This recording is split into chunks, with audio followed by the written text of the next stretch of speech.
आषाढ़ मास जून और जुलाई के महीनों में आता है और इसे आध्यात्मिक विकास, शुद्धि और दिव्य आशीर्वाद का समय माना जाता है। इस समय आपकी तपती दोपहरी रहती है, साथ ही यह बरसात के मौसम की शुरुआत का भी प्रतीक होता है। इसी तरह आप इस महीने में अपने जीवन की नई शुरुआत कर सकते हैं। इस महीने को कामना पूर्ति का महीना भी कहा जाता है। इस माह में जो भी कामना की जाती है उसकी पूर्ति हो जाती है। आषाढ़ माह की पूर्णिमा को गुरु पूर्णिमा का महान उत्सव भी मनाया जाता है। आषाढ़ मास में भगवान विष्णु की पूजा करने से पुण्य फल की प्राप्ति होती है। पाप कर्म करने वाला भी प्रभु की प्राप्ति कर सकता है। आषाढ़ मास में आपको कथाओं का श्रवण और पठन जरूर करना चाहिए। पर आप ध्यान दें, यदि आप कथा सुनते हैं और उसके पश्चात आप अपने हृदय में परिवर्तन नहीं करते हैं तो आपका कथा सुनना व्यर्थ होता है। इसी माह में देव सो जाते हैं, देवशयनी एकादशी आती है। हरशयनी एकादशी भी इसे हम कहते हैं और इसी दिन से सभी तरह के मांगलिक और शुभ कार्य बंद हो जाते हैं। तो हमारे आषाढ़ माह की कथा की ये जो श्रृंखला चल रही है, इसमें हम 12 अध्याय तक प्रभु की कथाओं का श्रवण कर चुके थे। आज के वीडियो में हम आगे के उनके जो 4 अध्याय हैं, 13, 14, 15, 16, इन 4 अध्यायों का श्रवण करेंगे। तो सबसे पहले आप सभी कमेंट में तुरंत जाके लिखें राधे राधे जय श्री कृष्णा, राधे राधे जय श्री कृष्णा। वीडियो को शुरू करता हूँ। नमस्कार, मैं हूँ राजेंद्र। भक्ति ज्ञान उपाय चैनल में आपका स्वागत है। प्रभु राम भक्त हनुमान हम सभी पे आशीष बनाए रखें। अध्याय 13, क्या ईश्वर भी झुकते हैं। किसी नगर में देवदास नाम का एक भिखारी था जिसका जीवन यापन भीख मांग के हो रहा था। भिक्षा में उसे जो भी फटे वस्त्र प्राप्त होते और जो भी अन्न प्राप्त होता था उसी से वह अपना जीवन चला रहा था। एक बार वह भीख मांगते हुए एक नगर में पहुंचा जहां पर आषाढ़ माह की कथा का आयोजन हो रहा था। उसने वहां पे सुना, जो आषाढ़ माह में प्रभु के नाम मंदिर में जाके जप करता है, व्रत रखता है, प्रभु की आराधना पूजा अर्चना करता है, उसे प्रभु की प्राप्ति हो जाती है। वह इस लोक में सुख भोगता है और अंत में मोक्ष को प्राप्त होता है। जब उसने इस प्रकार की बात सुनी तो उसने निश्चय किया कि मैं भी प्रभु का व्रत करूंगा। देवदास मंदिर पहुंचा। उसका शरीर जर्जर था, वस्त्र फटे हुए थे और उसकी ऐसी दशा को देख के पुजारी ने उसे मंदिर में घुसने नहीं दिया ताकि उसके मंदिर में घुसने से मंदिर मैला ना हो जाए। देवदास को वापस कर दिया गया। देवदास वहीं मंदिर के किनारे बैठ गया और वहीं पे प्रभु के भजन करने लगा। अब यह उसका प्रतिदिन का नियम हो गया था। वह मंदिर के समीप बैठ जाता और प्रभु के भजन करता। इस प्रकार से समय बीत रहा था। एक दिन मंदिर में कथा चल रही थी। तभी मंदिर में दिव्य प्रकाश उत्पन्न हुआ और श्री हरि विष्णु की मूर्ति से एक स्वर आया, मेरे भक्त को बुलाओ, मेरे भक्त को बुलाओ। सभी अचंभित थे, कोई कुछ समझ नहीं पा रहा था। तभी अकस्मात स्वयं से मंदिर के द्वार खुल जाते हैं और मूर्ति से स्वर आया, जिसे तुमने ठुकराया है उसे मैंने अपनाया है। जिसे तुमने ठुकरा के मंदिर के बाहर बैठा दिया वही मुझे प्रिय है, वही मेरा भक्त है। ऐसी वाणी सुन के देवदास की आंखें नम हो गई और उसके मुंह से सिर्फ एक नाम निकला, गोविंद गोविंद। मैं तो सिर्फ आपका नाम जप रहा था। इस प्रकार ईश्वर को अपनी दौलत या पहचान से आप नहीं प्राप्त कर सकते हैं। ईश्वर को प्राप्त करने के लिए आपको निश्चल भाव, सच्चा प्रेम चाहिए। यदि आप एक भक्त हैं और दूसरे भक्त की भक्ति को तुच्छ समझते हैं तो क्या ईश्वर आपकी भक्ति स्वीकार करेगा? विचार कीजिएगा। अध्याय 13 की समाप्ति के पश्चात अध्याय 14 का प्रारंभ होता है। शीर्षक है दिखावा। जो भी मैंने खोया वो मेरी नादानी है और जो कुछ भी मैंने पाया वो आपकी मेहरबानी है। काशी नगर में एक धनवान सेठ रहता था। धन दौलत और वैभव की कोई भी कमी नहीं थी उसके पास। लोग उसे धर्मात्मा कहते थे, पर सत्य यह था उसकी ईश्वर पर कोई निष्ठा नहीं थी। वह अपने धन के प्रभाव से कार्य करता था। उसने जीवन में कभी कथा नहीं सुनी थी, ना ही व्रत उपवास करता था, प्रभु का भजन भी नहीं किया था। वह अपने धन के प्रभाव से मंदिर में कथा का आयोजन करता था और विशेष अतिथि बन के जाता था। दीपों को प्रज्वलित करवाता था, मंदिर की सुंदर साज सजावट करवाता था, ब्राह्मणों को बुला के भोज करवाता था, लेकिन सिर्फ दिखावा करता था। इसी प्रकार एक बार कथा का आयोजन मंदिर में हुआ था और विशेष अतिथि के रूप में वह वहां पे मंच में बैठा था। तभी उसने महसूस किया कि कोई उसके कान में कुछ बोल रहा है। उसने सुना, भक्ति में छल हो तो पुण्य में भी छल होगा। इस प्रकार की वाणी उसने सुनी। कथा समाप्त हो गई। रात्रि में सेठ जी घर पे आके विश्राम कर रहे थे। रात को सेठ को श्री हरि सपने में आए और सेठ से उन्होंने कहा, समय आ गया है, तुम स्वयं अनुभव करोगे बिना भक्ति के धन कैसा होता है। रात बीत गई। अगली सुबह जब सेठ उठा तो उसे व्यापार में बहुत घाटा हो चुका था। उसका सामान से लदा हुआ जहाज डूब चुका था। सेठ बहुत दुखी हुआ। दुखी मन से वह घर पहुंचा तो उसके घर में चोरी हो चुकी थी। एक पल में ही सेठ की दुनिया बदल चुकी थी। सेठ अर्श से फर्श पे आ चुका था। सेठ की हालत देखकर लोग हंसते। दिखावे की जो इज्जत कमाई थी वो भी उसकी जाती रही। इस प्रकार पूरा दिन बीत गया। सेठ दुखी मन से रात्रि में सो गया। अगले दिन सुबह उठ के ही वह मंदिर की ओर चला गया। आज सेठ के चेहरे पे कोई भी चमक नहीं थी, ना ही बदन पर वस्त्र आभूषण थे। उसका सर भी बिना पगड़ी के था। धन के प्रभाव से सीना तान के चलने वाला और ऊंची आवाज में बात करने वाला सेठ आज सर झुकाए प्रभु की मूर्ति के सामने खड़ा था। उसके मुख से स्वर समाप्त हो चुके थे। मुख मौन था। अश्रु की धार फर्श को भिगो रही थी। उसके मुंह से सिर्फ एक ही स्वर निकला, प्रभु अब मैं सब समझ चुका हूँ। अब मुझे आपसे कुछ भी नहीं मांगना है। अब आपका भक्त बनना चाहता हूँ।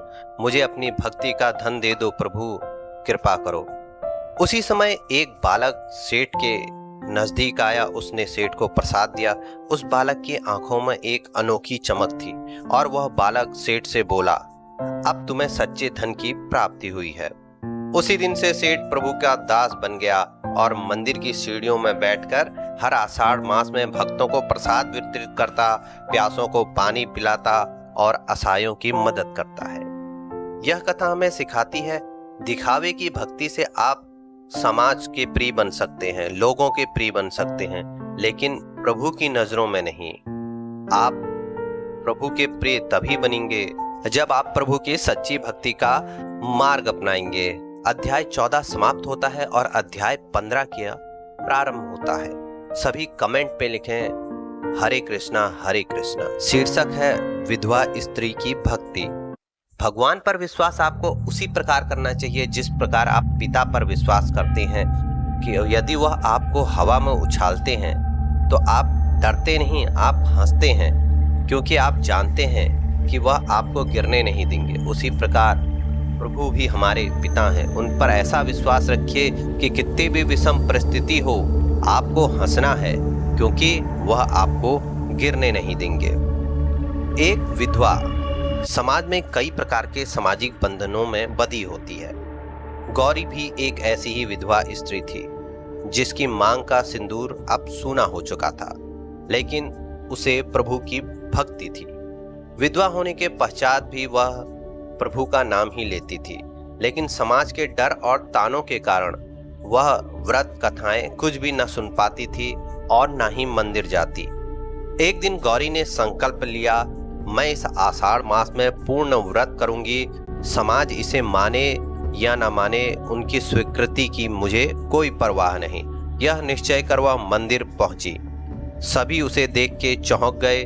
लोग उसे ताने मारने लगे। स्त्रियां उससे दूर भागने लगे, कहीं हमें इसका स्पर्श न हो जाए। पुजारी ने भी पूजा स्वीकार करने से मना कर दिया। कथा रोक दी गई। गौरी इस प्रकार के अपमानजनक व्यवहार के पश्चात भी शांत थी और उसका मुख मौन था। सच्चे भक्त की यही पहचान होती है कि वह कभी भी क्रोध नहीं करता है और गौरी अपने घर वापस आ गई।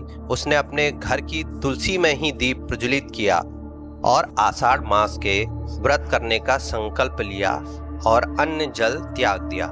भगवान की कथा सुनती थी, मंत्रों का जाप करती थी और आंसू बहाती थी। उसका शरीर कमजोर हो रहा था।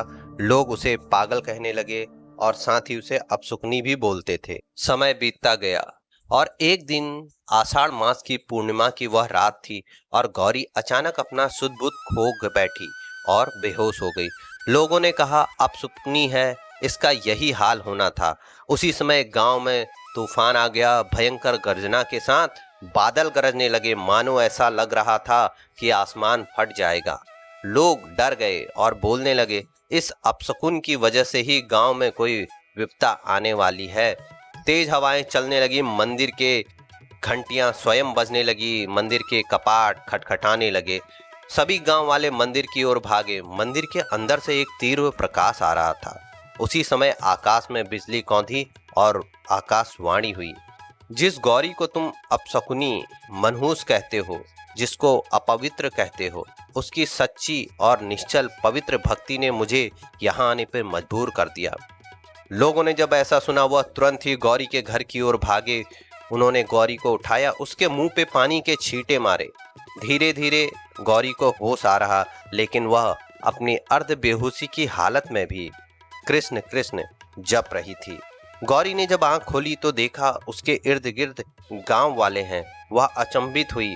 पुजारी ने गौरी के चरण छुए और बोला, हमने आपको अपवित्र बोला, लेकिन आपकी भक्ति ने आज इस पूरे गांव को पवित्र कर दिया। सभी गांव वालों ने गौरी से माफी मांगी। उसी दिन से उस गांव में आषाढ़ माह की कथा का आयोजन होता है, तो कथा का आरंभ गौरी के पढ़ने से ही होता है। यह कथा हमें सीख देती है, आपकी सच्ची भक्ति किसी को भी झुका सकती है, चाहे वह कितना ही विकट परिस्थिति में हो या फिर समाज आपके खिलाफ हो। भगवान और आपकी भक्ति को कोई अलग नहीं कर सकता है। प्रभु मंदिर में नहीं मिलते, प्रभु आपके मन में मिलते हैं, आपके हृदय में मिलते हैं, आपकी सच्ची श्रद्धा और भाव में मिलते हैं। अध्याय 15 यहीं समाप्त होता है। कमेंट में लिखें हरे कृष्णा हरे कृष्णा। अध्याय 16 की कथा प्रारंभ होती है। भक्त और भगवान के बीच का रिश्ता बहुत ही निराला होता है। भक्त और भगवान के बीच का रिश्ता बहुत ही निराला होता है। जिसे दुनिया छोड़ देती है, उसके हालातों में उसे प्रभु ने पाला होता है। उज्जैन नगर में मगभद्र नाम का एक ब्राह्मण निवास करता था। वह बहुत ही प्रकांड विद्वान था। उसे सभी धर्म शास्त्रों का ज्ञान था।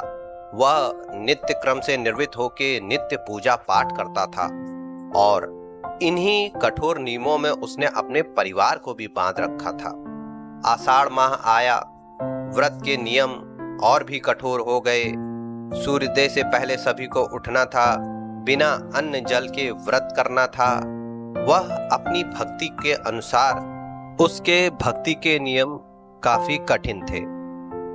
उसका मानना था कि बिना अन्न जल के व्रत करना पुण्यदायी होता है। जब आप अपने शरीर को कष्ट देते हैं तो आप प्रभु की कृपा प्राप्त करते हैं। उस ब्राह्मण की एक 12 वर्षीय पुत्री थी, उसका नाम दया था। उन सभी ने व्रत लिया, उसकी पत्नी ने, उसके पुत्र ने। दया ने देखा पहले दिन के व्रत में उसकी माँ और भाई काफी कमजोर से लग रहे हैं, पर पिताजी के नियम के विरुद्ध कोई जा नहीं सकता था और कोई कुछ बोल भी नहीं सकता था। लेकिन अगले दिन जब माँ और भाई की हालत और बिगड़ गई तो दया के धैर्य ने साथ छोड़ दिया। वह चुपके से गई और उसने छुपकर माँ और भाई को प्रसाद के फल खिला दिए।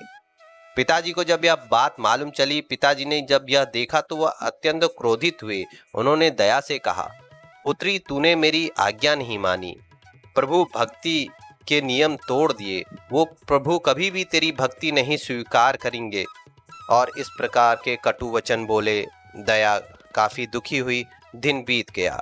रात्रि में दया प्रभु का नाम जप कर रही थी और प्रभु का नाम जप करके वह प्रभु से प्रार्थना करने लगी, मेरे पिताजी काफी अच्छे हैं, वे आपके भक्त हैं, पर उन्होंने भक्ति को नियम में बांध रखा है। आप उनके मन को कोमल और विनम्र बना दें। और इस प्रकार की प्रार्थना करके दया सो गई। दया को सोए हुए अभी कुछ समय हुआ था तो उसे ऐसा महसूस हुआ कि श्री हरि उससे कह रहे हैं, उठो दया, दया उठो, तुम मुझ में श्रद्धा रखती हो, तुम मेरा व्रत ही नहीं करती अपितु तुम मुझसे प्रेम करती हो, और यही निश्चल प्रेम ही मुझे पाने का मार्ग है। रात्रि बीत गई। सुबह उठने पर दया को समझ नहीं आ रहा था वह स्वप्न था कि श्री हरि विष्णु स्वयं आए थे। उसे रात्रि की बात ही याद आ रही। जिस प्रकार दया को स्वप्न आया था उसी प्रकार उस विद्वान ब्राह्मण को भी स्वप्न आया था। वह सब समझ चुका था। सुबह उठकर वह फूट फूट कर रोने लगा और उसके आंखों में सच्चे पश्चाताप के प्रेम मिश्रित आंसू थे। और उसी दिन से उसकी पूजा का नियम बदल गया। उसकी पूजा में, उसके नियमों में भक्ति और प्रेम मिश्रित हो गया। पूजा में नियम बहुत जरूरी हैं, लेकिन उन नियमों में प्रेम, करुणा भी होनी चाहिए। प्रभु प्रेम के भूखे हैं, प्रताड़ना के नहीं। किसी को दुख देकर या बलपूर्वक आप उसे प्रभु से नहीं जोड़ सकते हैं। प्रभु से जुड़ाव भाव का होता है। आप किसी की भक्ति को देखकर उसे तुच्छ भक्ति ना समझें। आप अपने भाव से भक्ति करते हैं, वह अपने भाव से भक्ति कर रहा है। प्रभु मिलेंगे उसी को जिसका भाव सच्चा होगा, ना कि भक्ति का मार्ग। वीडियो यहीं पे समाप्त करता हूं। अध्याय 16 भी समाप्त हो गया है। कमेंट में एक बार सभी फिर से लिखेंगे, जय श्री कृष्णा, जय श्री कृष्णा। धन्यवाद।